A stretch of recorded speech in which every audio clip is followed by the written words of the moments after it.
Bonjour à tous, j'espère que vous allez bien. Au début des années 70, les habitants d'Enfield, dans l'Illinois, ont été terrorisés par une créature mystérieuse. Que ce soit un extraterrestre, un démon ou une mutation génétique, la véritable nature de cette entité, connue sous le nom de l'horreur d'Enfield, c'est un mystère, même si vous allez voir une piste vraiment très intéressante en fin de vidéo. Je trouve ces histoires de créatures vraiment passionnantes et j'aime partager ces histoires avec vous. C'est parti. Avant de commencer, sachez que je publie régulièrement des vidéos. Pour être mis au courant des sorties, n'hésitez pas à vous abonner et à activer la petite cloche, ça me donne du courage et de la motivation. Merci à vous.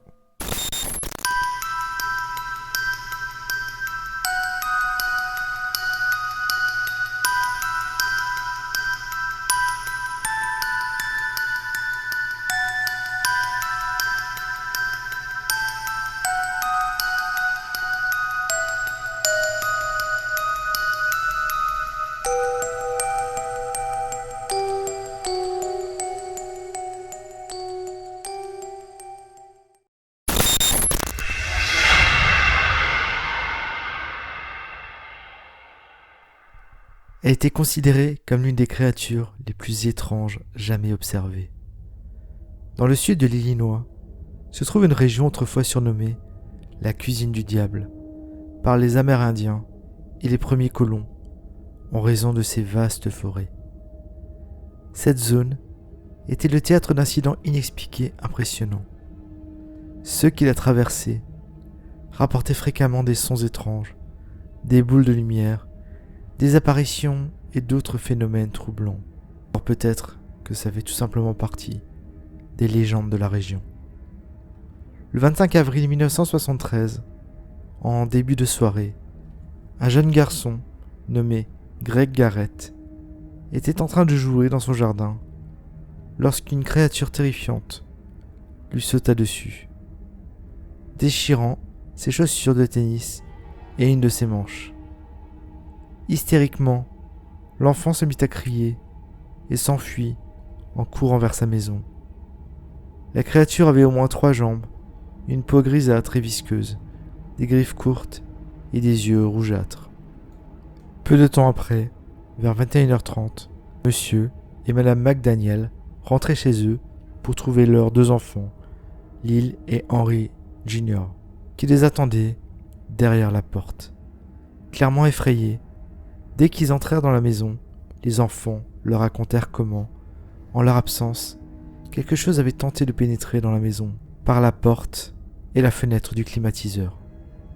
Alors qu'ils discutaient encore de l'incident, un grattage se fit entendre à la porte d'entrée.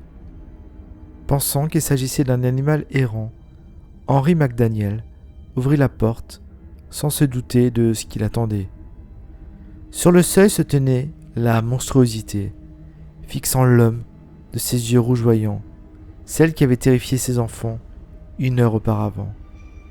Stupéfait, il recula instinctivement, puis, reprenant rapidement ses esprits, il claqua violemment la porte et se précipita vers le placard pour récupérer la lampe torche et le pistolet de calibre 22 qui s'y trouvait. On peut facilement imaginer la peur qui devait régner dans cette maison à ce moment-là. Ensuite, Henry rejoignit sa femme et ses enfants qui l'attendaient dans l'entrée. Convaincu qu'il pourrait perdre la vie en protégeant les siens, il n'hésita pas et décida de rouvrir la porte. La chose incroyable était toujours là, sur le seuil de la maison, prouvant ainsi qu'elle n'était en aucun cas une hallucination. Elle avait 3 jambes, un corps court, 2 petits bras émergeant de sa poitrine et des yeux roses aussi gros que des lampes de poche. Elle mesurait environ 1,40 m, était de couleur grisâtre, et elle essayait de pénétrer dans la maison. Pris de terreur, l'homme ouvrit le feu sur la créature, la touchant dès le premier tir. Cependant, au lieu de s'effondrer au sol, l'horrible créature, qui semblait indemne, émit un sifflement semblable à celui d'un chat sauvage. Henry tira 3 autres coups de feu sans obtenir davantage de succès. Puis, de manière incroyable, la créature s'enfuit dans la nuit, effectuant 3 sauts étonnants sur une distance de 15 mètres. Ça veut dire des sauts de 5 mètres. Avant de disparaître dans les buissons qui bordaient la voie ferrée en face de la maison. Après cette rencontre extraordinaire, Henry était bouleversé et décida d'appeler les autorités locales. Lorsque les policiers arrivèrent sur les lieux, les seules preuves de la sincérité étaient 4 éraflures sur la façade de la maison et des empreintes étranges dans le jardin. Les enquêteurs examinèrent les différentes traces et remarquèrent que les empreintes ressemblaient à celles d'un chien à 3 pattes, 2 pattes robustes et une fine, chacune dotée de 6 orteils. Cependant, ils repartirent sans mentionner à M. McDaniel qu'ils ne croyaient pas un mot de son récit. De retour au poste, ils apprirent qu'un autre enfant avait été attaqué en début de soirée par une créature identique à celle des McDaniel. C'était l'enfant dont on parlait juste avant. Cette information ne fit que les dérouter, sans remettre en question leur opinion. Quelques recherches furent menées, mais aucune créature monstrueuse à 3 pattes ne fut retrouvée, ce qui conduisit rapidement les policiers à classer l'affaire.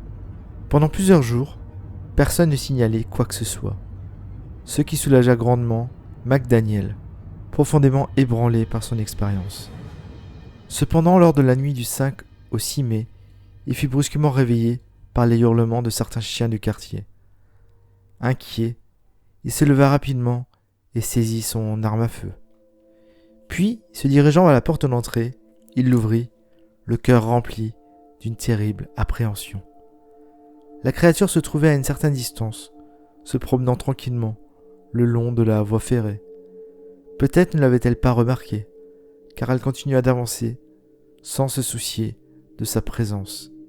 McDaniel déclara : « J'ai vu quelque chose bouger sur les rails. Et puis, elle s'est arrêtée. Je ne lui ai pas tiré dessus, ni rien.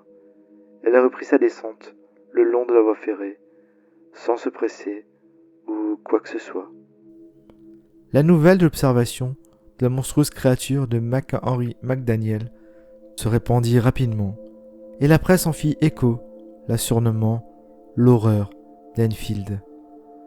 Une multitude de journalistes et de curieux affluèrent dans la petite ville. Bien qu'ils manifestaient un grand enthousiasme, leur intrusion dans la ville était également très gênante.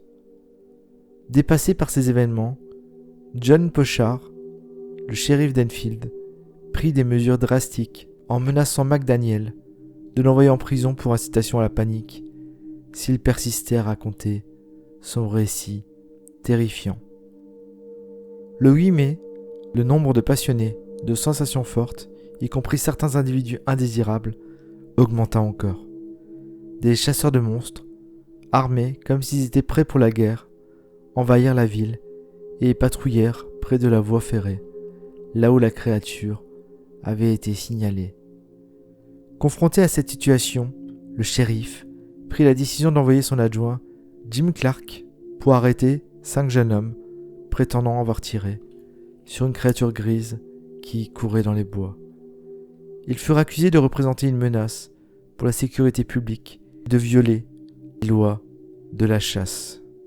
2 de ces hommes, Mike Mogle et Robert Tappy, originaires d'Elwood dans l'Indiana, expliquèrent qu'ils avaient repéré une créature grisâtre cachée dans les buissons et qu'ils avaient tiré dessus sans lui faire le moindre mal. La créature s'était ensuite enfuie rapidement dans les bois et avait facilement échappé à leur poursuite. Malgré plusieurs tentatives, le shérif Pochard ne parvint pas à faire taire Henry McDaniel, qui était convaincu qu'une créature dangereuse se cachait près de la ville et tenait à le faire savoir, par souci de la sécurité de ses concitoyens.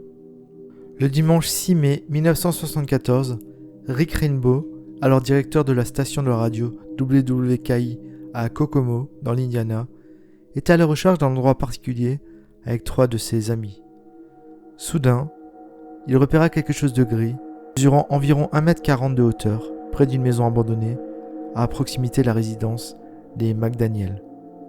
La créature, qui se déplaçait rapidement de manière naturelle, se mit à courir dans les bois tout proches, et les 4 hommes la perdirent rapidement de vue. Cependant, alors qu'elle s'éloignait, elle poussa un cri strident que Rick parvient à enregistrer sur son magnétophone. Mais l'enregistrement n'a malheureusement pas été publié par l'intéressé. Une enquête fut alors initiée par Loren Coleman, un cryptozoologiste de renommée mondiale, qui prétendit également avoir entendu le cri déchirant de la créature alors qu'il se trouvait à proximité de la maison abandonnée. Il déclara : « Je me suis rendu à Enfield. J'ai interrogé les témoins, observé les dégâts causés par la créature sur la façade de la maison. J'ai entendu des hurlements qui ressemblaient à ceux d'une banshee. J'ai pris des photographies et je suis reparti perplexe. » Sur ce témoignage, on peut se demander comment il peut connaître le cri d'une banshee alors qu'il s'agit d'une créature mythologique de la culture celtique irlandaise. En juillet 1974, le magazine Fate publia un article rédigé par Loren Coleman et Jerome Clark, qui présentait en détail l'horreur d'Enfield. Des enquêteurs notèrent que l'apparition de la créature avait suivi une vague d'observations d'ovnis. Certains suggérèrent que son agressivité envers les humains laissait penser qu'elle était un démon, tandis que d'autres soulignaient sa similarité avec les créatures du mont Vernon, qui est une mystérieuse créature bondissante qui avait terrorisé la population locale entre 1941 et 1942 et qui était suspectée d'avoir tué et mutilé de nombreux animaux de la région. Les observations de l'horreur d'Enfield cessèrent brusquement, aussi vite qu'elles avaient commencé, laissant tout le monde sans explication plausible. Selon certains rapports, il est supposé que la créature pourrait être un singe ou un kangourou, potentiellement échappé d'un zoo près d'Enfield, ou bien un kangourou domestique qui aurait été perdu, mais on y reviendra. D'ailleurs, une des descriptions comme 3 jambes, un corps court, 2 petits bras émergeant de sa poitrine et des yeux roses aussi gros que des lampes de poche peuvent faire penser à un kangourou. La 3e jambe aurait pu être confondue avec la queue. De plus, les bons décrits pourraient bien y faire penser également. Sachant qu'en plus, un homme avait perdu son kangourou domestique quelques mois avant dans la région. On pense également à des ours ou autres animaux sauvages. Mais il y a un autre rebondissement dans l'histoire. Greg Garrett, l'enfant qui aurait été attaqué par l'animal dont je vous parlais en tout début de vidéo, avoua que c'était un canular pour s'amuser avec les médias et effrayer les gens. Il y a néanmoins peu de témoins et surtout les journaux qui ont exagéré les témoignages pour évidemment faire vendre leurs papiers. Et vous, quelle est votre théorie sur cette créature ? Ce serait un animal sauvage, une hystérie collective ou une véritable créature ? N'hésitez pas à le dire dans les commentaires, à liker la vidéo si vous avez aimé, à vous abonner, et je vous dis à bientôt pour une prochaine vidéo. Allez, ciao ciao.